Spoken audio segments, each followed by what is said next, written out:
இது ஒரு gaming handle கிடையாது.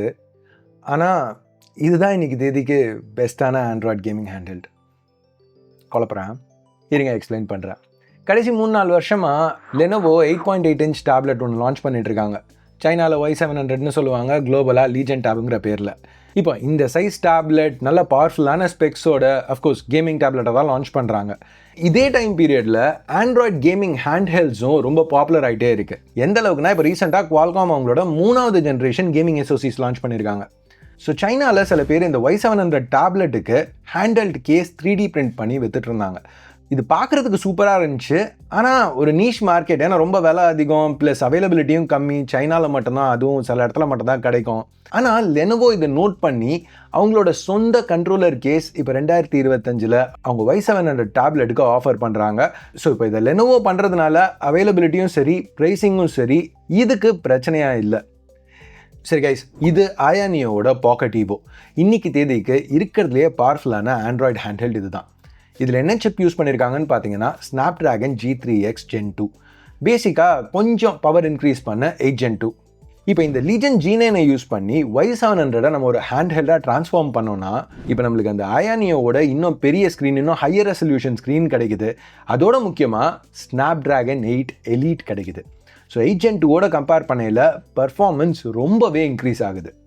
ஸோ இன்றைக்கி வீடியோவில் இந்த லீஜன் G9 தான் நம்ம அன்பாக்ஸ் பண்ண போகிறோம். இது எப்படி ஒர்க் ஆகுது, பழைய Y700ஓட கம்பேட்டபிலிட்டி எப்படி இருக்குது அப்படிங்கிற எல்லாத்தையும் பற்றி டீட்டெயில்டாக பார்க்க போகிறோம். என் பேர் ஆஷ், நீங்கள் பார்த்துட்டு இருக்கிறது C4E Tech தமிழ். இந்த மாதிரி கொஞ்சம் வித்தியாசமான டிவைசஸ் கவர் பண்ணுறதுலாம் உங்களுக்கு பிடிச்சிருந்துச்சுன்னா அதை கொஞ்சம் அப்படியே அந்த சப்ஸ்கிரைப் பட்டன், லைக் பட்டன்லாம் கிளிக் பண்ணி கொஞ்சம் காமிங்க. அல்காரிதமில் கொஞ்சம் ஹெல்ப் ஆகும். வீடியோக்கு போவோம்.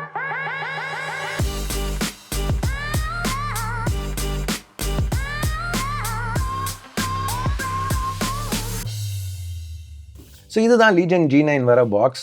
இது ஃபைனல் ரீட்டைல் யூனிட் கிடையாது, அதனால தான் இதை பற்றி நீங்கள் நிறைய கவரேஜ் எங்கேயும் பார்த்துருக்க மாட்டீங்க. எனிவேஸ், ஓப்பன் பண்ண உடனே உள்ள இதுதான் இருக்குது. இது டேப்லெட்டுக்கு பின்னாடி வர பேக் பேனல். இதுக்கு வருவோம். இதுதான் இந்த ஆக்சுவல் கண்ட்ரோலர் பார்ட். பார்க்க நல்லா இருக்குல்ல? ஸோ இந்த பேக் பேனலில் பின்னாடி இந்த கவர் இருக்குது. இதில் கொஞ்சம் ஃபோம் கொடுத்துருக்காங்க டேப்லெட்டை கரெக்டாக ஹோல்ட் பண்ணுறதுக்கு. இப்போ அந்த பேக்கு, ஃப்ரண்ட் ஏரியா ரெண்டுத்துலையுமே சாஃப்ட் மெட்டீரியல்ஸ் யூஸ் பண்ணியிருக்காங்க. ஸோ டேப்லெட் நம்ம போட்டு எடுக்கையில் எந்த ஸ்க்ராட்சும் ஆகிடக்கூடாது, பிரச்சனை எதுவும் வரக்கூடாதுங்கிறதுக்கு. இப்போ கம்பேட்டபிலிட்டின்னு பார்த்தீங்கன்னா இது என்னோட 3வது ஜென்ரேஷன் லீஜன் பேடில் Y700 2025 எடிஷன், அதாவது 8 Gen 3யோட வந்த Y700. இங்கே முக்கியமான விஷயம் என்னென்னா, புது Y700ஓட இதில் திக்னஸ் அதிகம். அதுக்கு மேலே நான் டெம்பர் கிளாஸும் இதில் போட்டிருக்கேன். ஸோ திக்னஸ் நல்லாவே அதிகமாக இருக்குது. பட் ஆனாலும் இந்த G9ல் அது ஃபிட் ஆகுது.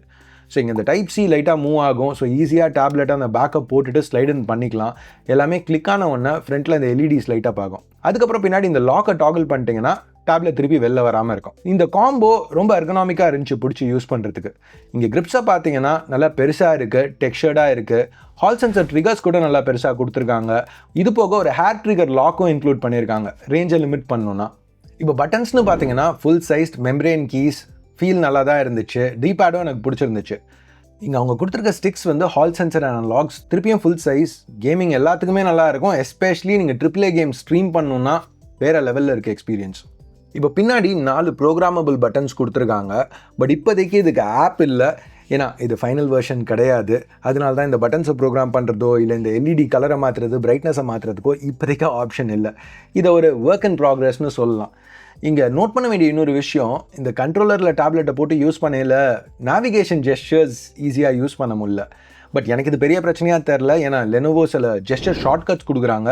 ஸோ நான் இங்கே ஹோமுக்கு போகிறதுக்கு 3 ஃபிங்கர் ஸ்வைப் டவுன், ரீசெண்ட் ஆப்ஸ்க்கு போகிறதுக்கு 3 ஃபிங்கர் ஸ்வைப் அப் அப்படின்னு யூஸ் பண்ணுறேன். ப்ளஸ் இந்த பட்டனை யூஸ் பண்ணியும் நம்ம திருப்பி ஹோமுக்கு போக முடியும்.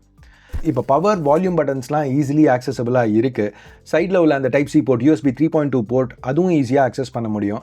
இங்கே இந்த G9ல் ஒரு ஹெட்ஃபோன் ஜாக்கும் எடுத்துகிட்டு வந்திருக்காங்க.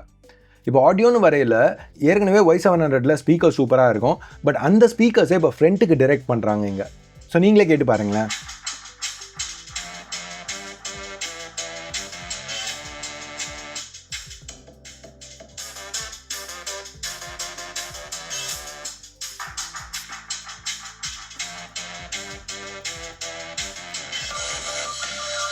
வேறு லெவலில் இருக்குல்ல? இப்போ இந்த டிரான்ஸ்பரண்ட் பீஸ், இது அந்த சென்சர், செல்ஃபி கேமராவெலாம் கவர் பண்ணுது. எனக்கு இங்கே பிடிச்சிருந்த விஷயம், இன்னொரு சைட்லேயும் அந்த சிமெட்ரி மெயின்டைன் பண்ணுறதுக்காக அந்த ஷேப் கொடுத்துருந்தாங்க. பின்னாடி இந்த கவர் இல்லாமல் கண்ட்ரோலரோட வெயிட் 344 கிராம்ஸ். இங்கே அந்த கவர் தனியாக அவங்க கொடுத்துருக்கிறதுக்கு காரணம் ஏதாவது கூலர் போடணுன்னா போட்டுக்கலாங்கிறதுக்கு. பட் Y700க்கு என்னை பொறுத்த வரைக்கும் அது தேவையே இல்லை, தேவையே வராது. மேபி நீங்கள் நினைக்கலாம் ஓடன் 2 போர்ட்டல், பாக்கெட் ஈவோ இந்த மாதிரி டெடிகேட்டட் ஹேண்ட்ஹெல்ட்ஸ்னால் அதுக்கு ஆக்டிவ் கூலிங் சொல்யூஷன் உள்ள ஒரு ஃபேனோட வருது. ஸோ சிப்பு கொஞ்சம் வீக்காக இருந்தாலும் சஸ்டெயின் பர்ஃபார்மன்ஸ்க்கு அது பெட்டராக இருக்குமோ அப்படின்னு நீங்கள் நினைக்கலாம். ஆக்சுவலாக இல்லை. இந்த Y700 எடுத்துக்கிட்டிங்கன்னா இது வரைக்கும் நம்ம பார்த்த 8 லீட்ஸ்லேயே இதுதான் பெஸ்ட்டான சஸ்டெயின் பர்ஃபார்மன்ஸ் கொடுக்குது. பாசிவ் கூலிங்னு வரையில 20 நிமிஷம் ஸ்ட்ரெஸ் டெஸ்ட் முடியலை, வெறும் 13% பீக் பர்ஃபார்மன்ஸ் தான் லாஸ் ஆயிருக்கு.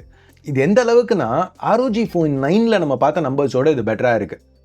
ப்ரோ அது ஃபோனு ப்ரோ, இது டேபு ப்ரோ, இது பெருசாக இருக்குதுல அப்படின்னு கேட்குறவங்களுக்கு இதோட பெரிய ஒரு டேப்லெட் நம்ம பார்த்தோம் 8 எலிட்டோட, Oppo Pad 4 Pro இல்லை OnePlus Pad 3. அதில் நல்லா தான் இருந்தது ஸ்டெபிலிட்டி ஸ்கோர். பட் அதோட கூட Y700ல் சஸ்டெயின் பர்ஃபார்மன்ஸ் பெட்டராக இருக்குது. ப்ளஸ் ஹீட்டுன்னு பார்த்தீங்கன்னா பெருசாக எதுவும் இல்லை. இருக்கிற ஹீட்டும் வந்து சென்டர் ஏரியாவில் தான் இருக்குது பின்னாடி. ஸோ நம்ம எங்கே பிடிக்கிறோமோ அந்த இடத்துல ரொம்பவே கூலாக தான் இருக்குது. எனிவேஸ், நான் தேவையில்லாமல் இதை பற்றி பேசிகிட்டு இருக்கேன். ஏன்னா Y700க்கு ஒரு டெடிகேட்டட் வீடியோ எடுத்து பண்ண போகிறேன். அதில் இதெல்லாம் பற்றி இன்னும் டீட்டெயில்டாக பார்ப்போம். அந்த வீடியோவை மிஸ் பண்ணக்கூடாதுன்னு நினச்சிங்கன்னா இந்த வீடியோ நீங்கள் இது வரைக்கும் பார்த்த வரைக்கும் உங்களுக்கு பிடிச்சிருந்துச்சுன்னா கீழே அந்த சப்ஸ்கிரைப் பட்டனை ப்ரெஸ் பண்ணுங்கள். இப்போ இந்த லீஜன் G9 சைனாவில் 400 யுவான்லேருந்து அவைலபிளாக இருக்குது. கன்வெர்டட் ப்ரைஸஸ் இப்போ ஆன் ஸ்க்ரீன் இருக்கும். லெனோவோ இன்னொரு G9 ப்ரோவும் மைக்ரோ ஸ்விட்சஸோடையும் இன்னும் சில எக்ஸ்ட்ரா ஃபீச்சர்ஸோடையும் 500 யுவானுக்கு லான்ச் பண்ண போகிறேன்னு சொல்லியிருக்காங்க. எதுவாக இருந்தாலும் உங்களுக்கு ஹேண்ட்ஹெல்ஸில் இன்ட்ரெஸ்ட் இருந்துச்சுன்னா இந்த Y700 Gen 4 + G9 காம்போ உங்களுக்கு ரொம்பவே இன்ட்ரெஸ்டிங்காக பண்ணணும். எனக்கு ரொம்பவே பிடிச்சிருக்கு. So anyways, legion G9 exclusive coverage பிடிச்சிருந்துச்சுன்னா லைக் பட்டனை ப்ரெஸ் பண்ணுங்கள். வீடியோ பார்த்ததுக்கு நன்றி. Ash out.